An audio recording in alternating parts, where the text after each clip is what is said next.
El día de hoy me toca dar una clase un poquito larga y un poquito tediosa en cuanto a las formas de presentación de estas entidades que son comunes, solo que no lo contamos en el diagnóstico diferencial, el cual debería ser incluida, ¿no? Pero ya que no son clásicos respiratorios, como por ejemplo el asma, la fibrosis pulmonar, EPIT, ¿no? Enfisema, neumonías o tuberculosis, pues este, eh, están en la línea de abajo en la historia clínica donde se busca el descarte de enfermedades y ellas incluyen a las micosis pulmonares y a las parasitosis pulmonares, como me corresponde el día de hoy. Desde el año pasado hasta este año han habido algunas pequeñas modificaciones que lo voy refiriendo en la medida que va pasando, voy pasando las diapositivas, ¿no? Y más que todo es enfocando la experiencia, ¿no? Que a través de los años hemos ido adquiriendo, ¿no? Dice, más sabe el diablo por viejo que por diablo, ¿no? Tantos años que hemos visto estas patologías, ya, eh, aunque me siento joven, ya tengo 27 años trabajando en la parte respiratoria, ¿no? Y he tenido la oportunidad y tengo la oportunidad de trabajar en un hospital grande, el cual pues se ven distintas patologías y a través de los años nos hemos ido enfrascando, informando y viendo cómo evolucionan sobre todo los tratamientos, porque la clínica y los diagnósticos son casi similares, ¿no? Entonces, comenzamos por las primeras imágenes.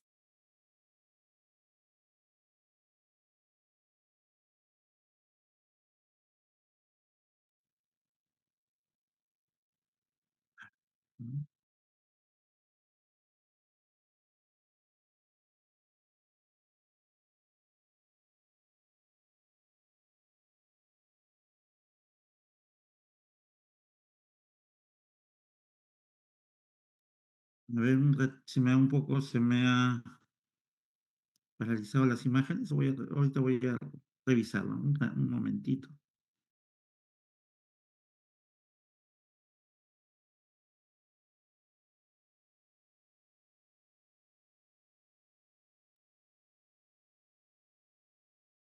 Muy bien,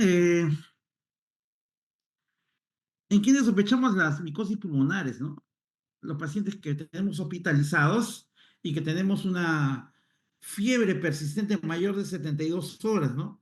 En los pacientes que son neutropénicos severos, como muchas veces hemos tenido hospitalización, ¿no? Pacientes con algún tratamiento inmunosupresor, oncológicos, reumatológicos con terapia biológica, eh, pacientes que han recibido o reciben terapia corticoidea de larga data, pacientes que tienen alteraciones hematológicas, los cuales condicionan neutropenia, como por ejemplo son los pacientes leucémicos, ¿no? Y en ellos, pues, una fiebre persistente de más de 72 horas, debemos sospechar esta entidad. Los pacientes que han recibido tratamientos antibióticos amplios, ¿no? Muchas veces combinados, ustedes ven en hospitalización tratamientos con piperacina, tazobactam, linezolid, ¿no? Esas combinaciones, meropenem, linezolid, o el uso de colistina con vancomicina asociados. Son terapias amplias y de larga data, ¿no? De entre 14 y 21 días, los cuales, pues, hace de que haya una colonización y una sobreinfección por hongos, ¿no? Alta sospecha de sepsis por hongos, la tercera causa. Cuando vemos pues, varias características como lesiones en la boca o presencia de imágenes algodonosas en la tomografía. ¿Cuáles son los tipos de micosis pulmonar? El Aspergillus fumigatus a la cabeza, ¿no? Sin dejar de considerar las otras entidades como la histoplasmosis, la candidiasis, la paracoccidioides, que tiene sus características especiales, la criptococosis, y menos frecuente el blastomismo y el fusarium y el mucur, que es de temer. El, el blastomismo es una enfermedad bien rara. O sea, le llegamos a ver un tiempo cuando los soldados en Puerto Maldonado abrían trochas hacia Brasil, ¿no? Hace algunos años. Por lo tanto, habría pues selva virgen. y ahí donde pues crecen estos hongos y que pues los infectaban a los soldaditos, los cuales le producían ganglios en el mediastino y toda la zona ganglionar en sí, ¿no? Cervical, inguinal, y así como llegaban a los hospitales, ¿no? Con ese antecedente. Eh, el mucor, como ustedes lo habrán explicado, la causa más frecuente de hemoptisis masiva es el micetoma, ¿no? Producido por el Aspergillus fumigatus. Pero sin embargo, hay una entidad bien rara, ¿no? Que es el mucor, y que lo vamos a describir al final, que el cual produce una hemoptisis exsanguinante y está asociado a patologías como leucemia o linfoma, ¿no? Y es raro encontrarse con ello, pero cuando uno se encuentra con este mucor, pues hay que cruzar los dedos, porque las hemoptisis que produce son, pues, demasiadas, ¿no? Es una hemoptisis severa, ¿no? Severa. Entonces, hay que considerarlo, no es muy frecuente, ¿no? No es muy frecuente, pero si me llega un paciente con hemotisis masiva, tengo que considerar dentro del diagnóstico diferencial. Hay factores asociados a la colonización de hongos y por ende la infección, el VIH-Sida, ¿no? En el estadio propiamente con una carga menor de 200. El uso de antibióticos prolongado, más de 2 a 3 semanas. Cuando el paciente tiene un daño previo, sea pues una bronquitis, una cicatriz, secuela de alguna neumonía, infección viral, como hubo el COVID o la tuberculosis propiamente dicha, que produce cicatrices en el pulmón y estos hongos se van depositando en las cicatrices, ¿no? ya que, ya que las bronquitáceas son zonas muertas, ¿no? Donde no hay tejido ciliado, el cual nos permite eliminar el moco y condiciona un caldo de cultivo para que crezcan estos hongos, ¿no? La presencia de las visitas a las cuevas, ¿no? En turismo, como ustedes han hecho en Semana Santa, probablemente se han ido de turismo y se han ido a Huánuco, a Tingo María, a ver las cuevas de las lechuzas, las cuevas de las pavas, que es lo común que hace, pues, al recorrer estas cuevas ingresan a la parte basal y ahí van a encontrar la deyección de las aves y la deyección de los murciélagos. Entonces, estas heces, ¿no? Que son ricas en nitrógeno, hacen un caldo de cultivo para que crezcan hongos, ¿no? Los cuales, como la histoplasmosis, los cuales uno entra, se toma la foto de recuerdo, pero pisa las deposiciones de estos mamíferos y estas murciélagos y aves, y por ende la espora tiende a flotar en el aire más o menos 30 minutos, tiempo suficiente para que el hongo ingrese por el pulmón. Entonces, ese es un factor también que hay que considerar en las historias clínicas, los viajes anteriores, ¿no? De manera similar, la gente que manipula aves, los trabajadores de las avícolas que están fuera de Lima, ¿no? Y que producen, pues, los huevos y la carne, ¿no? Como por Redondo o San Fernando, ¿no? Que son grandes centros de manipulación de aves, eh, todo tipo de aves, ¿no? Tanto gallinas o pavos, ¿no? Patos, etcétera. Los pacientes, como ya les comenté en un momento, las neutropenias severas, los tratamientos antineoplásicos y últimamente los pacientes trasplantados, ¿no? Lo que en el Perú se realiza, pues, corazón, pulmón, riñón, ¿no? Hígado, los cuales, pues, reciben tratamientos con inmunosupresores, generalmente tacrolimus, y que, pues, condiciona la presencia, la colonización y posterior infección de estos hongos.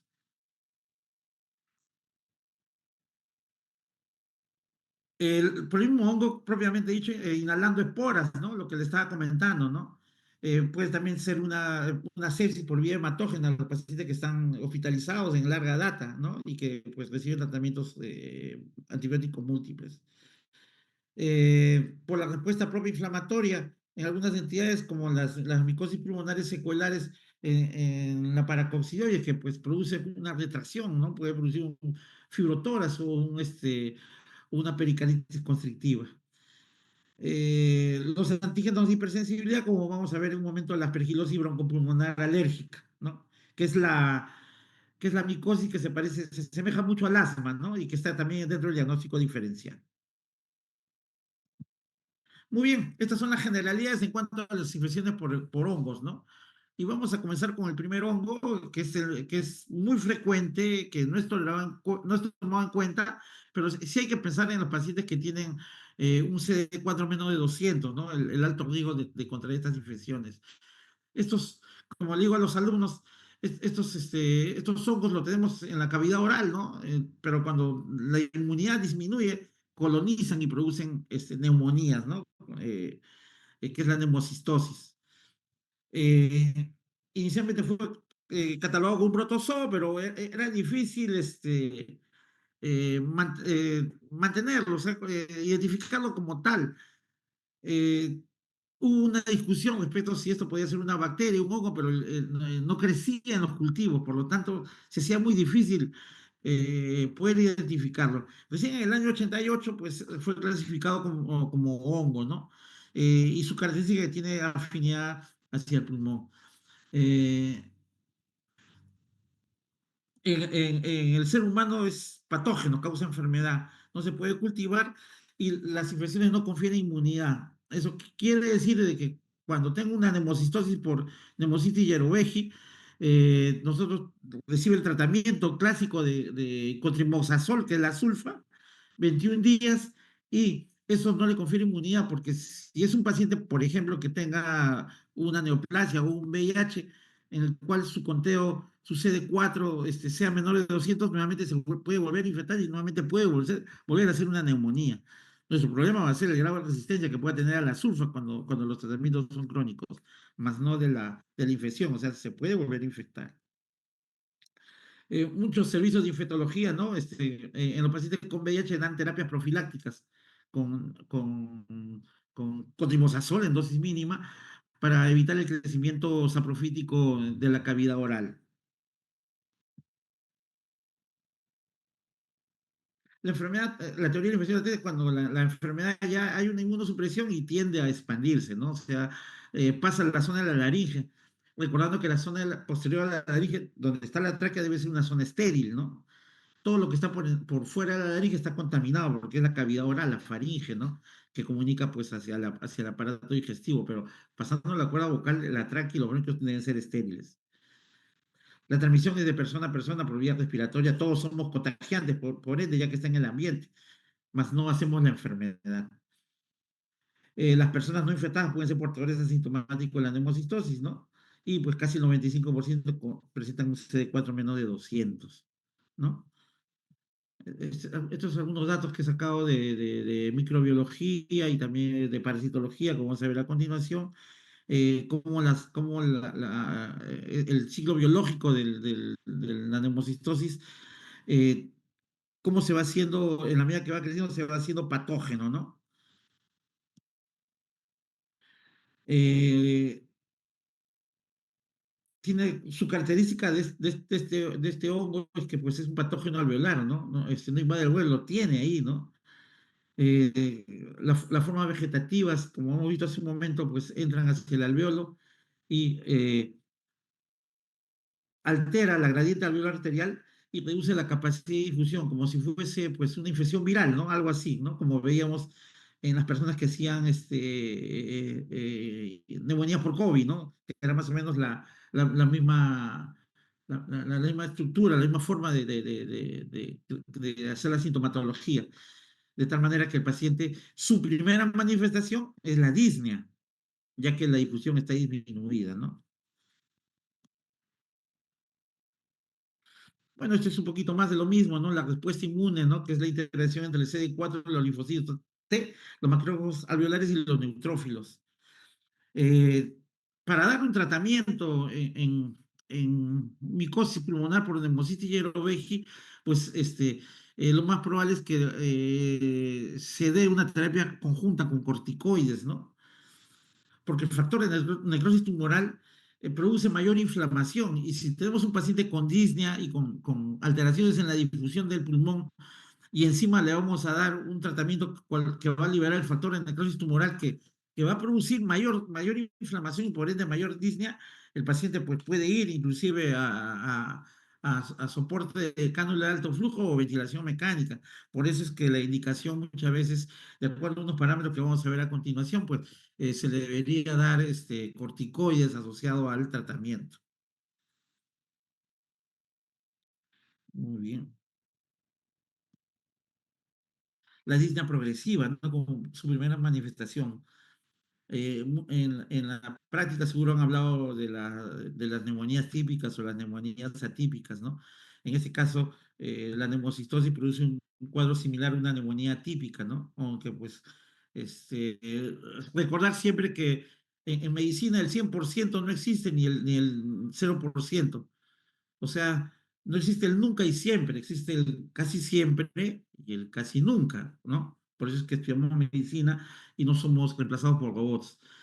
Entonces, lo más común es que encontremos una disnea progresiva, ¿no? Seca, tos seca, fiebre de 38, no llega más de 38,5, incremento de la frecuencia respiratoria, por ende, si hay consumo de oxígeno, el corazón va a responder con taquicardia, ¿no? Y muchas veces nosotros ocultamos y no encontramos lesiones pulmonares. O sea, la ocultación puede ser normal. Cuando ya se complica y también es una forma en la presentación de la neumocitosis, puede haber una neumotora, pero ya la característica es clásica, ¿no? Ya viene el dolor y la disnea, ¿no? Menos frecuente y se da en estadios avanzados. Puede haber cuadros que comprometan los órganos de la res, ¿no? Son los pacientes que no toman profilaxis para neumocistosis o cuando ya está en el estadio SIDA, ¿no? De la enfermedad. Pentamidina en aerosol, les soy sincero, no lo hemos visto, no lo hemos tratado, no lo hemos utilizado. Nosotros siempre trabajamos con sulfametocresol, trimethoprim, que es el medicamento de elección para estas neumonías por hongos.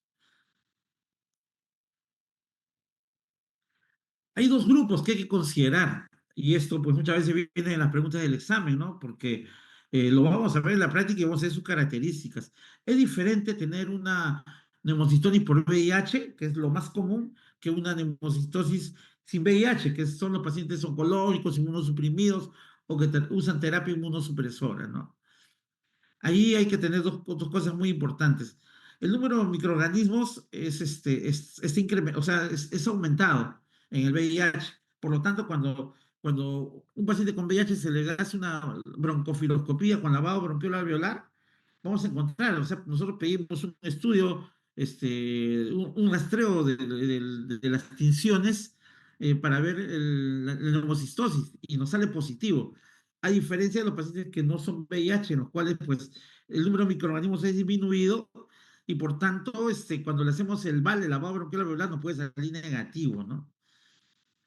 Hay una mayor reacción en cuanto a la presencia de neumocistosis en pacientes no VIH con respecto a los VIH. Por ende, el cuadro es más severo en los no VIH y la supervivencia posterior a una neumocitosis es baja en cuanto a los pacientes no VIH, ¿no?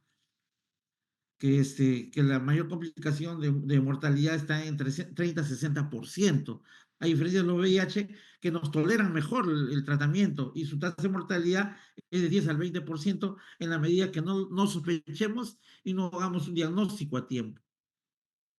Porque nos ha pasado muchas veces los pacientes, y lo tengo que comentar así, ¿no? Muchos ¿no? pacientes homosexuales, ¿no? Niegan su homosexualidad, ¿no? Y a pesar de que tenemos en ese momento el cuadro característico de una neumonía con tos seca, disnea, febrícula, y sospechamos esa entidad, hay que darle tratamiento inmediato. Y pues si no tenemos la confirmación, pues nosotros nos desviamos y damos tratamiento de acuerdo al manual de neumología, ¿no? O sea, nosotros debemos dar el tratamiento una vez diagnosticado que hay una condensación y pues damos, de acuerdo a la calificación, el tratamiento adecuado. Pero no está en la calificación de neumonía, no está el cotrimoxazol, sulfametazol, trimethoprim, ¿no? No está en el grupo, sino son en neumonías especiales.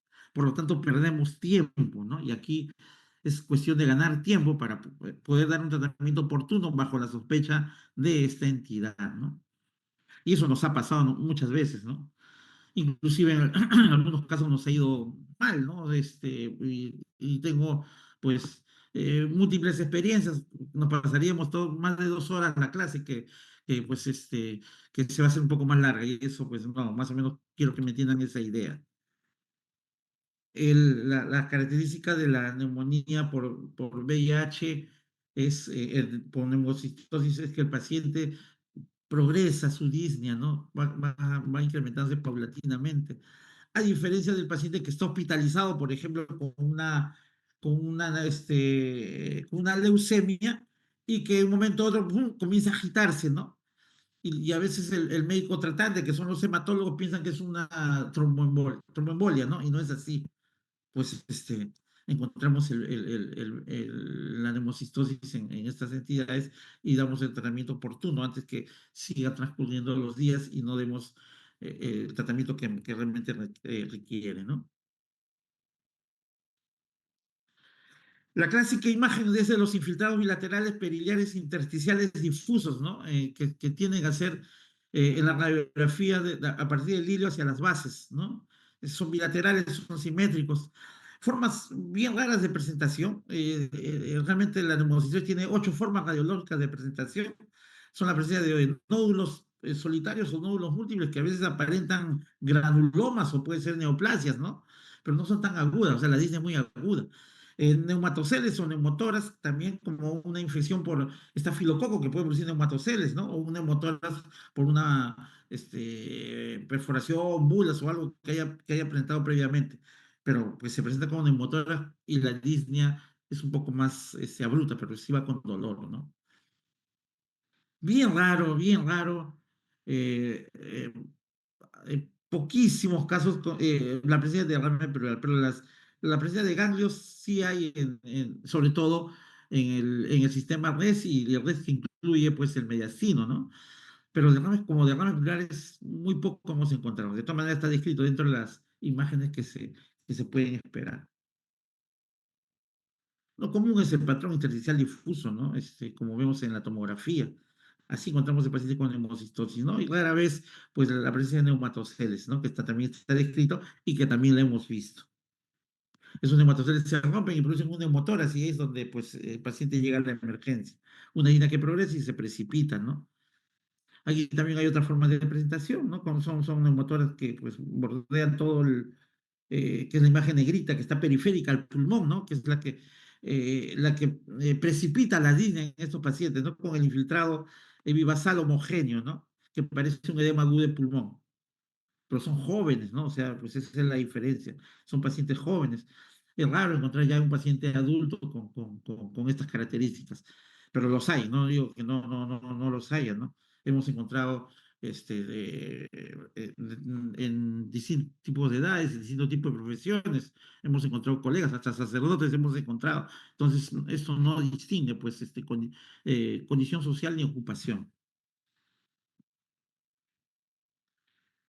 El paciente va a tener una hipoxemia, ¿no? Nosotros aplicamos nuestra gradiente de acuerdo a la ley de Hasselbalch, ¿no? O sea, sacamos una muestra de AGA y pues vemos el PCO2 y el P2 y hacemos nuestra gradiente. Si está muy alta y con un paciente que está realmente agitado, que está eliminando CO2, produciendo una alcalosis respiratoria, hay que considerarlo, ¿no? El LDH es un marcador que refleja el grado de la injuria, ¿no? No es específico de la neumocitosis, pero sí nos sirve para ver la factibilidad de dar corticoide o no.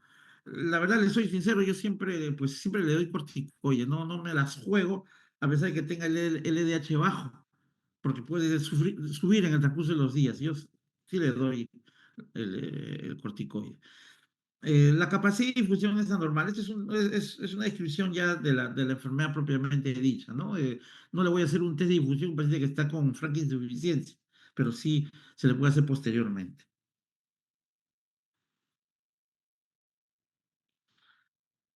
La sospecha de riesgo de estas neumonías, pues hay que hacerle el punto inducido, que tiene un rendimiento bajo, ¿no? Pues hacemos las tinciones correspondientes, pero generalmente no lo hemos encontrado en el esputo, bien raro, tenemos que hacerle lavado para poder encontrarlo. Y es pues el VAL, nuestro gol estándar para la búsqueda y encontrar frecuentemente el hemocitis Yellow en pacientes con VIH inmunosuprimidos con un CD4 menor de 200.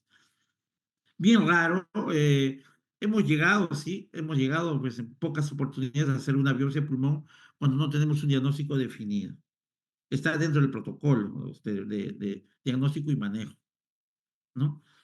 Y es así como hacen el extendido y nos dan la respuesta, patología, ¿no? Usan la coloración YEMSA y, no, y lo vamos a ver de esos colores medio moraditos, ¿no?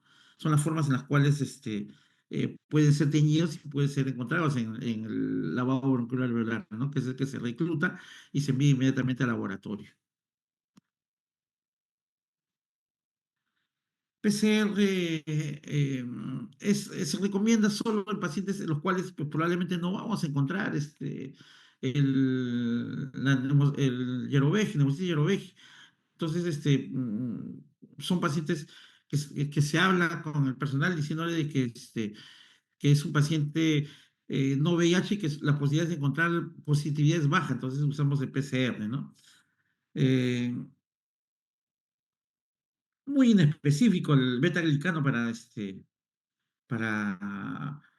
para el estudio diagnóstico de la neumocistosis, ¿no? No es inespecífico, tiene una especificidad de 86%, por lo tanto, tiende a tener otros diagnósticos diferenciales. ¿Cuáles son los factores de riesgo? Y no digo que sí, sí han fallecido muchos pacientes con neumocistosis. El grado de compromiso pulmonar que hemos tenido, infiltrados extensos, ¿no? El edema intersticial, los años, ¿no? No respeta edad, ¿no? Aunque lo más común es encontrar en pacientes jóvenes, pues hemos encontrado en pacientes ancianos, ¿no? Hemos encontrado. Eh, las secuelas, los episodios subsiguientes a la neumocitosis, que tantas cicatrices en el pulmón nos van a dejar, la presencia de la hemoglobina baja, la presión arterial de oxígeno baja, ¿no? Y si, pues, si es un paciente con VIH, el sarcoma propiamente dicho, ya que aparece cuando hay una carga, cuando hay un CD4 menos de 200, ¿no? Y una carga viral alta, pues no, va a complicar más el problema pulmonar. Como ya les comentaba, la tasa de mortalidad es del 10 al 20% y en los inmunosuprimidos del 30 a 60%, ¿no?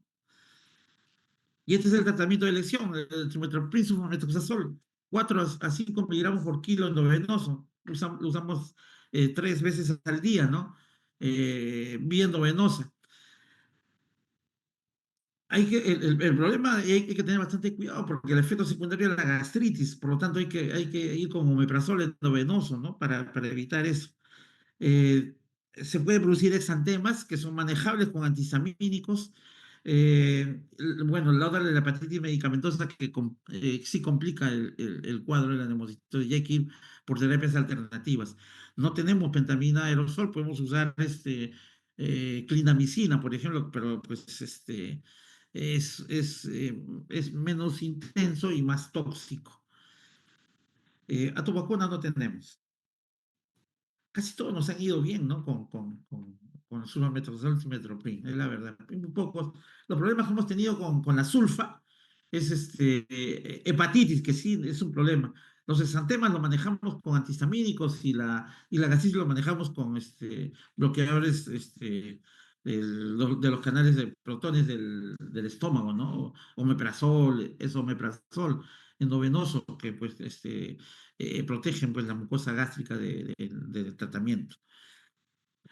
Cuando damos el corticoide hay que darlo en pacientes con un PO2 menor de 70, que es común, con una gradient alveolar mayor de 35, ¿no? Y es así como se da de acuerdo a esta dosificación.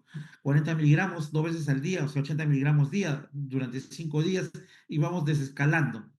Después 40 miligramos cada 24 horas por 5 días más y a partir del día 11 20 miligramos hasta el día 21, ¿no? Ese es el tratamiento que nosotros damos con la sulfa, ¿no? Cotrimoxazol, que es el sulfametazol trimethoprim.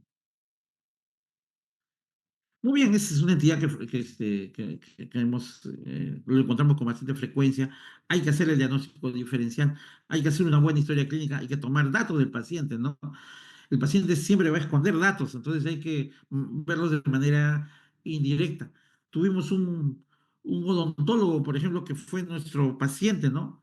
Y que llegó por una neumonía, y el odontólogo, pues, era un catedrático conocido de una universidad, y por ende, él entró por neumonía y cuando se le hace la historia clínica, él negaba su homosexualidad. Y ya que era una neumonía, nosotros iniciamos una terapia, pues recuerdo que dimos meropenem banco, me acuerdo, porque una neumonía extensa. Y el paciente no mejoraba, ¿no? El paciente entra en ventilación mecánica, a pesar del tratamiento que le estuvimos dando. Entonces, cuando el médico presidente pide información, ampliar la historia, eh, pidió todos los medicamentos que el doctor tomaba, ¿no? En casa, y nos trajo los retrovirales, ¿no? O sea, dentro del paquete estaban los retrovirales. Por ende, pues el paciente era un paciente con VIH que estaba recibiendo los retrovirales y probablemente por vergüenza, ¿no? No lo quiso referir porque, como ustedes saben, a veces la historia, a pesar de ser un documento médico legal y personal, pues nunca falta curiosos que quieran ver, ¿no? Sobre todo nosotros como médicos. Queremos ver lo que tiene el conocido colega, ¿no? En este caso era un odontólogo muy querido por la Facultad de Medicina, ¿no? Y por ende, pues tenía muchos amigos médicos. Entonces, eso hizo que el colega, que el odontólogo, pues no diera la data, ¿no? De lo que recibía y falleció finalmente, ¿no? Se le dio el tratamiento con sulfas endovenoso, pero era demasiado tarde, la lesión ya estaba muy avanzada y el paciente entró en distrés respiratorio, ¿no? Y falleció. Esa es la importancia de no tener de la información que se debe tener en la historia clínica. Nos pasó, ¿no? Nos pasó. Muy bien, otra entidad micótica que es frecuente y que la tenemos pues en todo Lima es Cosmopolita, ¿no? Ya que nosotros somos una ciudad muy húmeda, una ciudad muy húmeda. Felizmente los argentinos, aparte del fútbol, también nos ganan en humedad, ¿no? La incidencia en asma es mayor en Buenos Aires, ya que es una ciudad que está metida en el mar.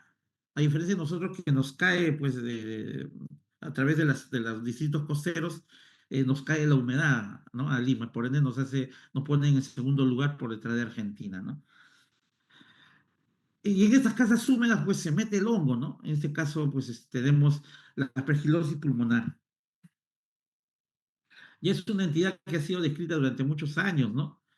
Eh, y su característica es la forma, ¿no? Que tiene de bastón, con una cabeza en punta, que parece cuando ustedes van a misa los domingos y se confiesan sus pecados, el sacerdote pasa y les echa el agua bendita que tiene con un bastón. Ese bastón que usan los curas le llaman, se llama aspergillum, ¿no? De ahí viene el nombre de aspergillum para este hongo, ¿no? Que es similar al bastón que tienen los sacerdotes. Muy bien.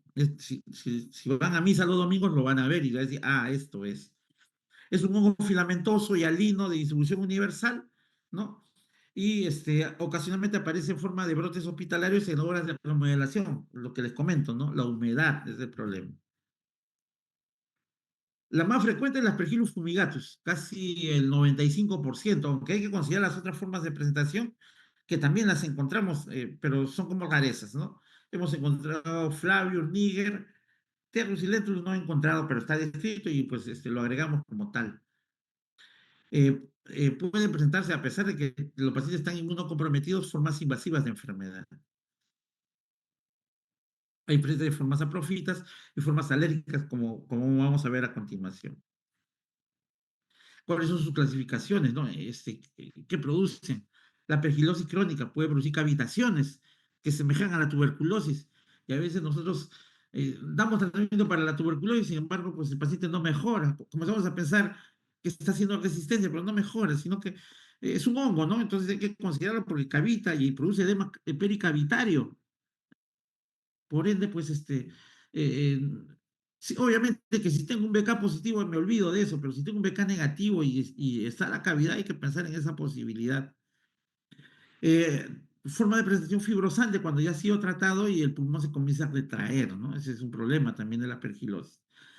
Las necrotizantes son los inmunosuprimidos, eh, pacientes que hacen la aspergilosis crónica cavitaria invasiva, ¿no? Son peligrosísimos.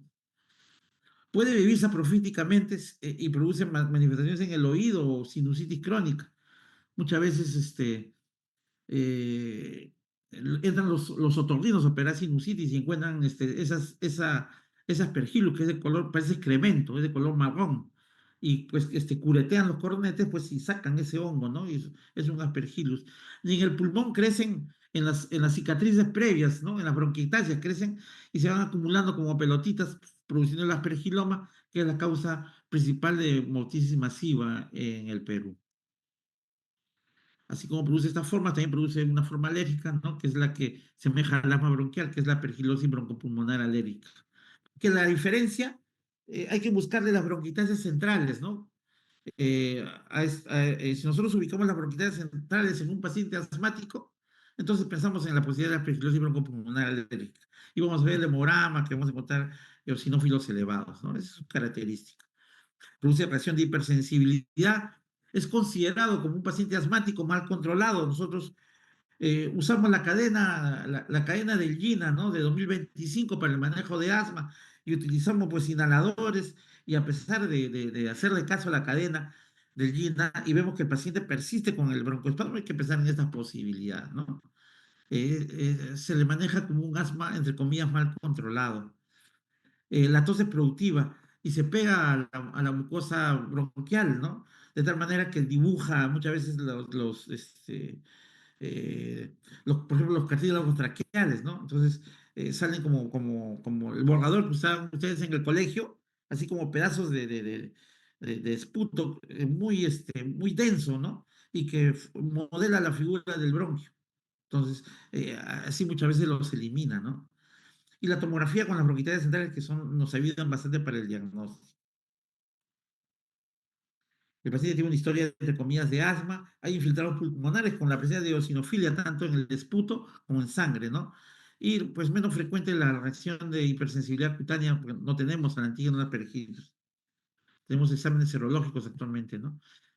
Que vamos a ver a continuación. Criterios menores, las precipitinas antiaspergillus en suero, la inmunoglobulina E aumentada, que es muy inespecífico, los tapones de moco que dibujan los bronquios, como les he comentado hace un momento en la expectoración, y el aislamiento en secreción nasal o oral, ¿no? Donde están ahí como colonizantes, ¿no? Esta es una pergilosis broncopulmonar alérgica, donde ven la presencia de las bronquitas centrales, ¿no? Con el clásico signo el anillo de sello, ¿no? Que es la forma quística de presentación de estas bronquitas centrales, ¿no? Se llama anillo de sello porque se parece al anillo de los romanos que utilizaban cuando se llevan sus edictos, ¿no? Que era pues un círculo con una colita hacia abajo. Ese es el anillo de sello. Hay formas de presentación invasiva, ¿no? Tenemos que tener la confirmación histopatológica, ¿no? Con resultado positivo del esputo. En este caso, la aspergillus sí se puede cultivar, a diferencia del anterior que no. El grado de riesgo, la presencia de signos radiológicos, ¿no? Las imágenes cavitadas, ¿no? O los infiltrados intersticiales, como les comentaba con la bronquitasis. Aquí sí utilizamos el galactomanano, ¿no? Que es una sustancia que se libera cuando las cifras se comienzan a dividir y puede ser dosado en sangre y por ende, pues nos ayuda al diagnóstico. A diferencia del beta-glucano, que es un gasto de dinero, porque solo nos va a decir que hay un hongo, pero no nos identifica cuál es, ¿no? Porque solo nos va a dar la lectura de la pared del hongo. Y entonces tenemos que tener en el diagnóstico diferencial de todos los hongos que nosotros conocemos, ¿no? Tenemos características como el signo del halo, ¿no? En este caso, o una imagen confluente con este árbol en brote, o imágenes cavitadas, ¿no? Que es la cavidad con contenido dentro, ¿no? Entonces, son formas de presentación radiológicas. Muchas veces, cuando son invasivas, pues presentan múltiples cavidades, ¿no? Que parece una tuberculosis, y pues como tal, hacemos la sospecha diagnóstica. Por eso, como les comenté al inicio, entra en el diagnóstico diferencial de lesiones como tuberculosis. El estándar de estudio es el lavado bronquial alveolar, ¿no? Si no, puede hacerse una VIP o una aspiración transtorácica percutánea con aguja. ¿no? Si esto es negativo y hay una sospecha y diagnóstico de manejo, van a la toracoscopía, ¿no? Hemos tenido algunas aspergilosis broncopulmonares alérgicas en las cuales hemos tenido que ir a la biopsia y nos da pues un recuento de eosinófilos y encontramos los hongos ahí. Los cultivos en sangre son de sensibilidad limitada, poco el 20%, generalmente no los encontramos. Pero cuando hacemos la biopsia por toracoscopía, vemos esta imagen a continuación, los conidios y la presencia de los eosinófilos alrededor, ¿no? Y es así como hacemos el diagnóstico. Sí hemos tenido pergilosis broncopulmonar alérgica. Muchas veces los encontramos ahí en el consultorio pidiendo citas adicionales, porque son cuadros que, entre comillas, son asmas que a pesar de usar sus corticoides, pues no, los corticoides inhalados y orales no mejoran el tratamiento. Hablamos de asmáticos severos el nivel 4, ¿no? Según Gina, en la pirámide del tratamiento.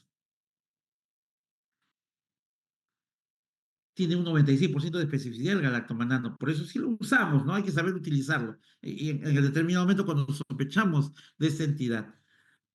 Hay reacciones a los inhibidores de la beta-lactamasa, como el tazobactam y el clavulanato, ¿no? La presencia de blastomicosis o histoplasmosis disminuye su especificidad y llega hasta el 60%. Poco específico el 1-beta-glicano, como les comentaba.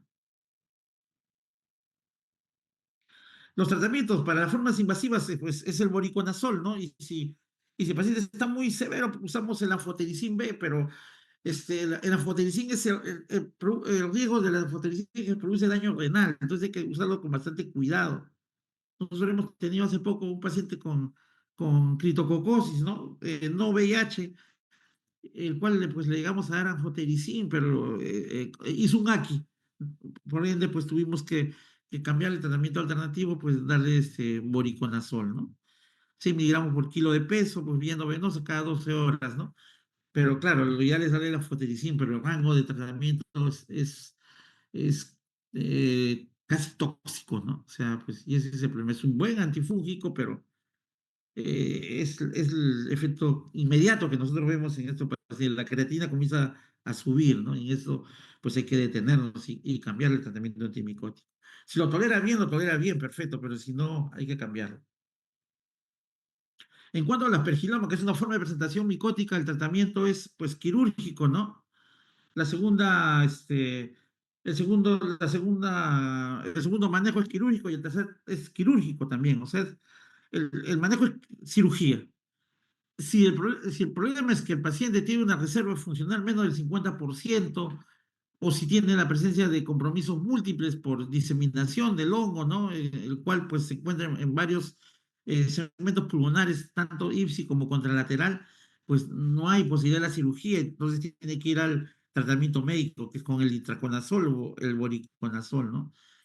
Pero pues lo ideal es hacer una cirugía, ya que el aspergiloma es una entidad pues que tiende a aumentar de tamaño, uno, y dos, a que las cabezas de los conidios pues tienen una punta que rasgan el tejido pulmonar y por ende produce sangrado.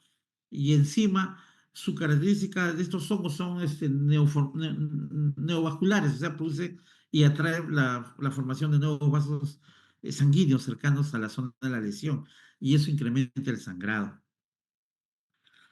Para la pergilosis pulmonar cavitaria crónica, el itraconazol y voriconazol, y la pergilosis broncopulmonar alérgica, el itraconazol, que muchas veces va asociado o no al corticoide, ¿no? Hay que hacer un seguimiento por 6 a 12 semanas, ¿no?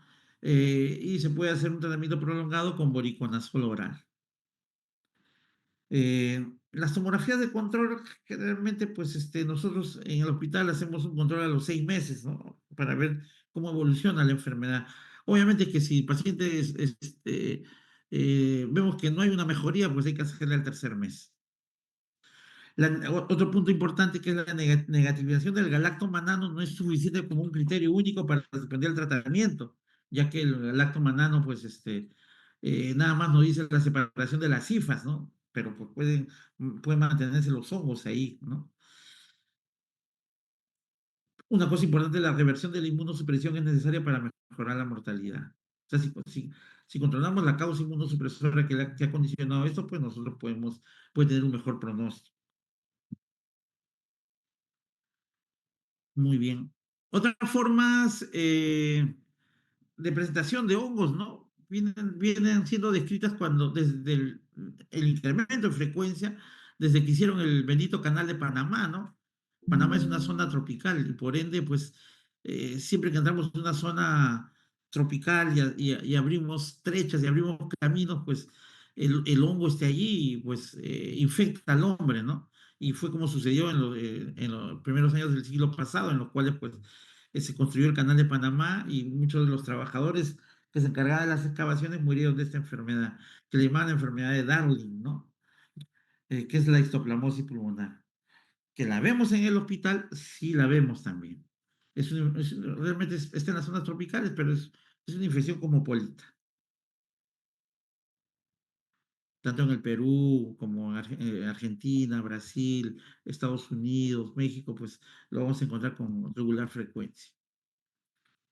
Es un ascomiceto, ¿no? Y la forma de levadura, pues la forma más patógena. ¿Cómo se infecta uno? Pues la presencia de los suelos contaminados por las deposiciones de las aves silvestres, murciélagos en las cuevas, u otros materiales orgánicos que tengan heces, ¿no? Que las heces son ricas en nitrógeno y por ende, pues ahí donde se depositan las, la- las levaduras, ¿no? Los micelios inicialmente, como van a crecer, y después la forma levaduriforme. La primera infección es asintomática en el huésped normal. Soy una persona que llega, pues me voy a Tingo María, y me voy a la Cueva de las Lechuzas, me tomo unas fotos, regreso a mi casa, regreso a Lima, y a la semana comienzo a tener fiebre, vespertina, malestar general, tos productiva, y pues me asusto, ¿no? Pucha, que tengo la sintomatología de la tuberculosis, pero de un momento a otro desaparece. Así como vino, desapareció y me siento mejor, ya no tengo tos, ya no me agito y hago mi vida normal. Así actúa la primera infección de este hongo.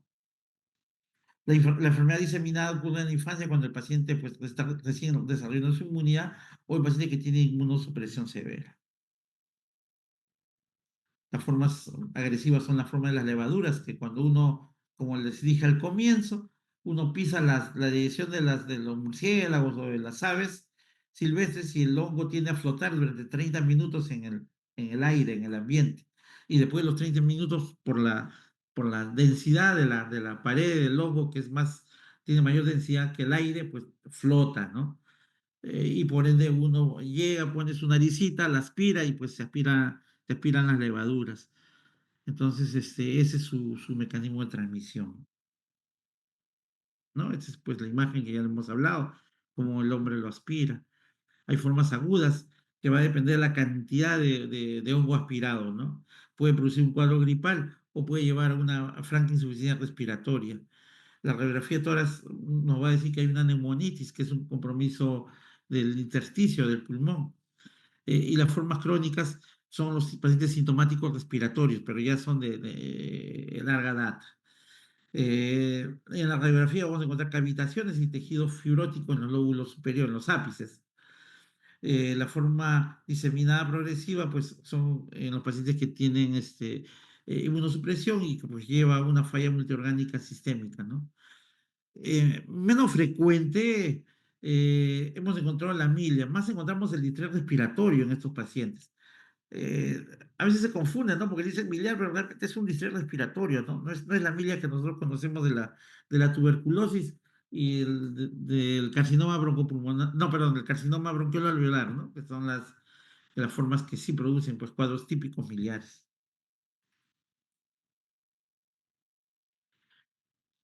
Lo que nosotros a veces aspiramos, ¿no? Producen infiltrados neumónicos, la enopatía ileal es notoria en los niños, no tanto en adultos. Las nodulaciones suelen calcificarse y se dan como imágenes que nosotros le decimos en arrocito, ¿no? O sea, vemos la ventana mediastinal, vemos la lesión en la ventana parenquimal y cuando vemos la lesión en la ventana mediastinal encontramos imágenes calcificadas, ¿no? Que le llaman, algunos llaman el signo de perdigón, ¿no? Que son como perdigones, como si le hubiesen disparado perdigones y se hubiesen impactado en el tórax. Estas calcificaciones pueden estar en otros órganos del res, ¿no? Como en el vaso o el hígado, lo cual, pues, nos va a decir que el compromiso ha sido sistémico del paciente con histoplasmosis. La histoplasmosis diseminada progresiva, cosa que es bien rara, en el 50% de casos, pues producen un patrón miliar. No lo hemos visto nosotros, pero está descrito. También hemos encontrado las formas crónicas, ¿no? Son pacientes que generalmente vienen transferidos, ¿no? De las zonas de alta incidencia en esto, como por ejemplo la selva central. eh, las lesiones neumónicas se necrosan, ¿no? Producen lesiones con destrucción pulmonar, en el cual el tejido se infarta y comienza a presentar bronquitáceas y se hace una zona de caldo de cultivo para infecciones posteriores. Predominan en las zonas apicales y hace que se retraigan, ¿no? O sea, disminuye su expansión del pulmón, o sea, lo vuelve más pequeño y por ende produce una disnea crónica. Son infiltrados, pues, ¿no? Que aparentemente semejan, ¿no? Al proceso, ¿no? Son igual, ¿no?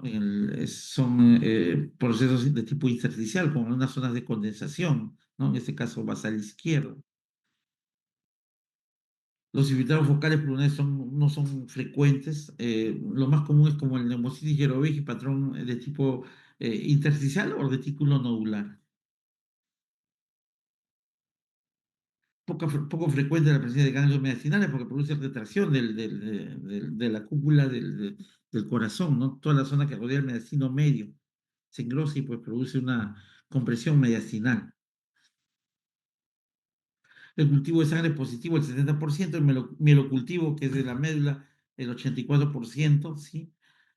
Puede ser aislado en secreciones respiratorias, nódulos linfáticos, lesiones localizadas y líquidos cefalorraquídeos. Nosotros lo hemos encontrado en los nódulos linfáticos y en las aspiradas secreciones. El problema es que cuando ya lo tenemos hay que darle tratamiento, ¿no? No vamos a esperar a que crezca el hongo porque pues pasa un mes y si el paciente no recibe tratamiento, pues realmente es una complicación para el paciente. Los diagnósticos diferenciales pues son la propia de la neumonía, de la aspergilosis que hemos visto anteriormente, la blastomicosis por el compromiso mediastinal, los tumores carcinoides, los linfomas, la colitis ulcerativa, los neumocitosis que hemos visto hace un momento, los sarcoidosis también por compromiso central, el micoplasma y clamidia por las imágenes intersticiales, la tuberculosis por las cavitaciones y pues muchas veces también se confunde como una neoplasia, sobre todo como un carcinoma epidermoide que tiende a ser hipersecresor y produce descamación, formando una pseudocavidad, ¿no? Nuestro problema es el granuloma mediastinal, ¿no? Los ganglios en el mediastino se fusionan, se calcifican y después producen una inflamación, ¿no? Y retracción. O pueden producir conductos como las fístulas, que son, pues, de manejo muy, con terapia antibiótica y muchas veces ir a la cirugía.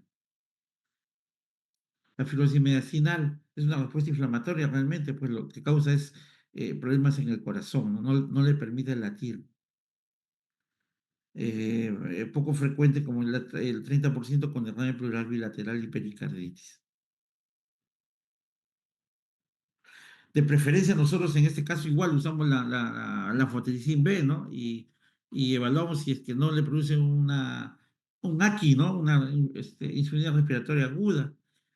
La terapia endovenosa inicial puede continuarse hasta que el paciente baje la temperatura o que pues la ingesta bioral sea la más adecuada, ¿no? Entonces se le suspende inmediatamente, pero sí la tenemos, ¿eh? Podemos llegar a darle pues 200 miligramos de itraconazol, ¿no? Tenemos presentaciones de 100 y de 400, 2 veces al día. Según una pastilla de 100, cada 12 o de 400 la parte de la mitad. La duración es durante un año y o sea, el cese del tratamiento se da cuando el paciente está estable sin una exacerbación en los 6 últimos meses o si tiene un CD4 mayor de 150. Si es menor, hay que reiniciar tratamiento. Muy bien. Como es una clase larga, he tratado de dar la experiencia larga. Ya hemos cumplido casi la hora. Vamos a tratar de ya de terminar la primera parte, que son todos los cuadros micóticos. y en la segunda parte trataremos de la parte de parasitosis, ¿no? Ok. Hasta ahí todo bien, ¿no? Se me escucha claro, ¿cierto?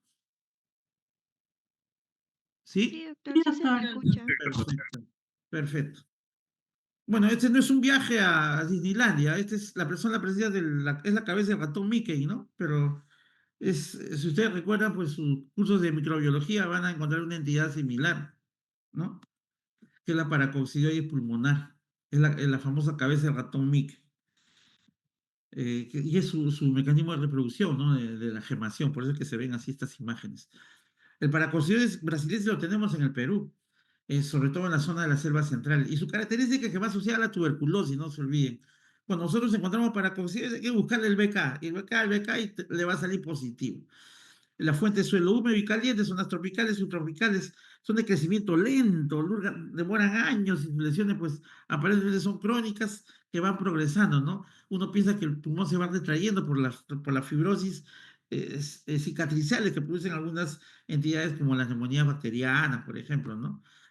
Y un momento de otro, ¡pum!, se reactiva. Ahora, es más frecuente en hombres, es decir, por la presencia del estradiol, ¿no? El estradiol, pues, inhibe el crecimiento de estos hongos y por ende, pues, es poco frecuente que las mujeres produzcan esta enfermedad. Compromete pulmón, piel, las mucosas y ganglios, ¿no? Afecta el sistema retículo endotelial y en el adulto puede producir manifestaciones locales, como vamos a ver en un momento, y diseminación, ¿no? La forma local es, pues, destruye la mucosa orofaringea, ¿no? Es la famosa boca de tapir, ¿no? Que nos enseñaban en la parte clínica, ¿no? Por la destrucción de toda la mucosa, pues, en la parte anterior. Y yo recuerdo, pues, cuando llevaba estos cursos hace unos años, veíamos pacientes, ¿no? Con estas características en los cuales los dientes se le caían solos, ¿no? O sea, el paciente agarraba su diente y se lo sacaba, o sea, era esas características. ¿Por qué? Porque la costumbre en la zona era, pues, agarrar las pajitas, las pajitas de las plantitas y limpiarse la boca, los dientes con las pajitas, y esas pajitas muchas veces estaban con hongos, ¿no? Y por ende afectaba la mucosa. Y como afectaba la mucosa, producía una estomatitis y por ende, pues, la destrucción de todo el paladar para dar la forma de la nariz del tapir, ¿no? De forma crónica puede producir úlceras profundas de bordes netos con fondo sucio y granulomatoso. ¿Lo hemos visto? Lo hemos visto. Úlceras mucosas en boca, nariz, intestinos. Obviamente, si hay una lesión en toda la mucosa, la dilución es difícil y la voz le va a cambiar. El paciente va a presentar disfonía y probablemente una disfonía de larga data. Presencia de compromiso cervical y submaxilar con fístulas, ¿no? Cervicturis. La tos productiva con secreción purulenta, ¿no? Y tos dolorosa. Cuadros febriles a repetición, muchas veces de curso vespertino, que confunde con la tuberculosis, pero generalmente, como le digo, van asociados. Y un síndrome de úlceras intestinales, ¿no? Que pueden, desde el aparato digestivo hasta los intestinos, pueden producir algunas complicaciones que pueden llevar a la cirugía, ¿no? Las imágenes son similares, ¿no? Hay una pequeña lesión cavitada pariliar izquierda, ¿no? Pero el infiltrado y la retracción es tal cual se ve en la imagen, ¿no? De arriba hacia abajo porque entra por la vía respiratoria. El tratamiento es itraconazol, 200 miligramos cada 12 horas por 6 meses. Si el paciente está muy tóxico, está con franca infección, damos anfotericin venosa hasta que la creatinina no se eleve. Porque si se eleva, pues nuevamente volvemos al itraconazol oral y mantenemos el tratamiento durante 6 meses y hacemos seguimiento de control, ¿no?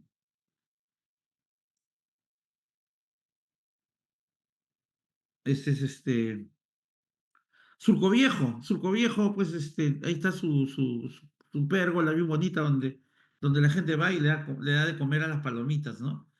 Las palomitas han ido migrando desde el Callao, de ahí han ido a San Miguel, Magdalena, Surco, bueno, en el centro de Lima siempre han estado, y que pues esto ha traído por ende un problemita adicional a la presencia de estas aves, pero no tanto de las aves mismas, sino de sus deyecciones, ¿no? Y que condicionan el crecimiento de unos hongos, ¿no? Que lo tenemos pues a la vuelta de la esquina, como se dice, cerca de la facultad. Ricardo Palma, ¿no? Que es la presencia de criptococosis, donde hemos visto esas entidades, ¿no? Ahí nomás en Loma María, en el Parque de la Exposición, ahí cerca nomás hemos visto casos en algunas casas donde las personas se dedicaban a dar de comer a las palomas, ¿no? No digo que sea malo, pero pues es un riesgo, ¿no? Sobre todo pues cuando se acumulan gran cantidad de palomas y las deyecciones ya pasan de ser de algo anecdótico a algo ya muy, que trae un cierto malestar. Por eso muchos alcaldes de distritos prohíben darle ingesta de comida a las palomas porque ellos se agrupan, ¿no? Por lo tanto, si tú no le das de comer a las palomitas, ellos se migran a otros distritos y así evitan la incomodidad de los alcaldes. Muy bien, el agente criptococo neoformes, ¿no? Y el factor de riesgo es la disminución de la inmunidad. Lo hemos visto bastante en VIH, por ejemplo. La forma primaria es pulmonar, asintomática, y le gusta el sistema nervioso. Primero te comen el sistema nervioso y después se va al pulmón. Aunque tenemos la subvariedad, que es la que ahorita tenemos un paciente en el piso en mi servicio, una subespecie Gatti, ¿no? Que es tropical, en este caso no es tropical, pero sí es de compromiso pulmonar y linfático sin llegar a la inmunosupresión.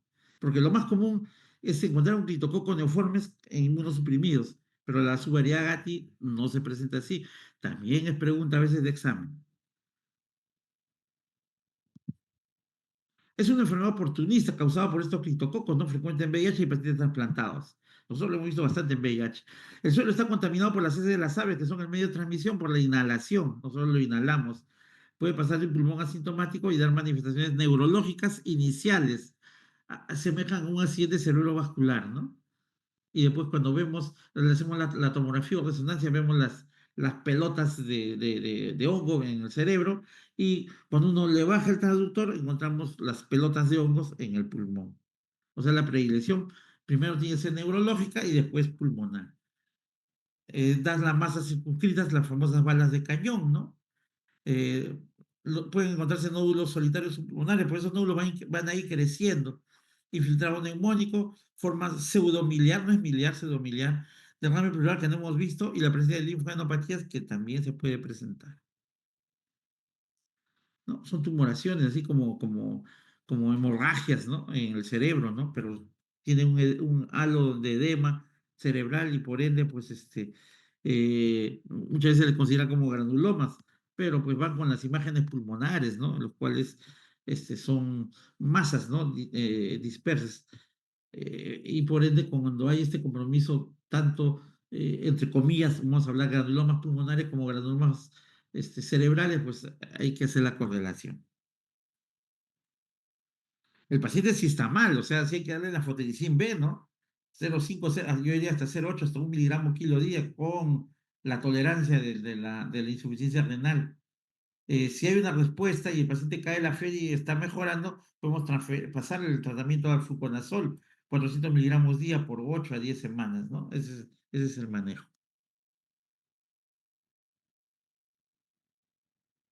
Eso lo vemos en pacientes que están mucho tiempo en hospitalización. Yo soy enemigo de las hospitalizaciones largas porque pues nos condiciona esto. Y a veces no es que quisiéramos votar al paciente, sino que el paciente debe estar el tiempo prudencial en un hospital, ¿no? Donde se le puede hacer todos los análisis por los cuales ellos han venido, ¿no? Por eso, por ejemplo, mi trabajo es, cuando paso la visita, es que el residente me tenga el plan de trabajo, ¿no? Porque el plan de trabajo nos va a determinar la cantidad de días que el paciente va a estar hospitalizado. Porque si hacemos el plan de trabajo y vamos por una parte, por minucias, la estancia se prolonga y existe la posibilidad de que el paciente haga estas infecciones, ¿no? Como vemos esas lesiones algodonosas en el paladar, ¿no? Y que eso se extiende hacia el esófago, hacia el pulmón y hacia el estómago e intestinos, ¿no? Y en la candidiasis, en este caso, pues lo que vamos a ver es la candidiasis pulmonar. eh, es producida menos frecuente por la Candida albicans, más por la glabrata, ¿no? Es un oportunista que se presenta en neutropénicos, los que utilizan nutrición parenteral, ¿no? Manejado por soporte nutricional. Cuando se usa antibióticos de amplio espectro por tiempo prolongado o cánulas de oxígeno por un tiempo pues prolongado, ¿no? tanto cánulas de oxígeno o cánulas de alto flujo, ¿no? Que ahora pues lo usamos de forma regular. La clínica es una tos productiva, la presencia de fiebre en un paciente que aparentemente no tenía temperaturas elevadas y la disnea progresiva, ¿no? El paciente en nuestra cara se comienza a agitar, ¿no? Y nosotros estamos pensando en una neumonía nosocomial, pero dentro de las neumonías nosocomiales ya tenemos que pensar en hongos. Y si va asociado pues a estas lesiones, pues hay que considerar esa posibilidad. Igual son infiltrados que no estaban en la radiografía previa, ¿no? Y aparecen en una radiografía de control en el paciente, que no lo tenía antes del ingreso. Son infiltrados lobales o múltiples y el diagnóstico se hace por el cultivo de esputo en secreciones hemocultivo o llegan hacia la broncofiloscopía con el lavado bronquial alveolar. Hay que retirar los drenajes y el manejo es con aflotericin 0,5 miligramos de infusión o el boriconazol 100 miligramos por kilo cada 12 horas, ¿no? Una vez que garanticemos la vía no venosa y demos una terapia pues, adecuada, que puede ser entre 7 a 10 días, lo pasamos a vía oral, ¿no? Muy bien, el primer punto ha sido cubierto en una hora. Todo bien, ¿no? ¿Me escucharon bien? Sí, doctor, sí se escucha. Perfecto. Sí, doctor. Esta es la segunda parte, que es la de parasitosis. Es una clase larga, como les dije, ¿no? Hay un millón de cosas por qué hablar, ¿no? Pero pues estamos tratando de